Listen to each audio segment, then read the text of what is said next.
ED దగ్గర CBI దగ్గర ఎన్ని ఛార్జ్ షీట్లు ఉన్నాయి? 38 కేసులు ఉన్నాయి. సిగ్గు లేకుండా ఇందాక ఆడొచ్చి అంటాడు భారీ విషయంలో ఇలా ఉండేవాడు, సొసైటీ విషయంలో ఇంకెంత క్రైమ్ చేస్తాడు అంటాడు. ఒరే, సొసైటీ విషయంలో ఆల్రెడీ క్రైమ్ చేసిన ఉండే కదా తీసుకొచ్చి బాగా నెత్తిని సీఎం చేశారండి. ఆడి మీద లేని కేసు లేదు. చివరాఖరికి జనగణమన పాఠం రాదని కూడా కేసు ఉంది ఆడి మీద.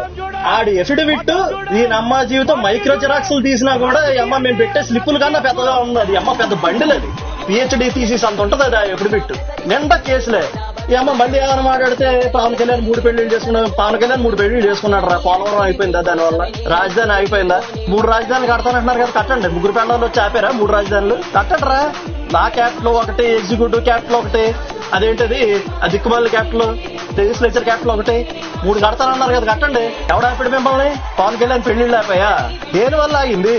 ఇప్పుడు ఇదే జగన్మోహన్ రెడ్డి వచ్చి కేంద్రం మెడలు ఉంచుతాం, కేంద్ర ప్రభుత్వానికి సంబంధించిన మెడలు వంచేందుకు మీ అందరికీ స్పెషల్ ప్రత్యేక హోదా తీసుకొస్తాం. ప్రత్యేక హోదా ఎలా రాకుండా పోతుందో కూడా గట్టిగా చూస్తామని చెప్పి కూడా చెప్పండి.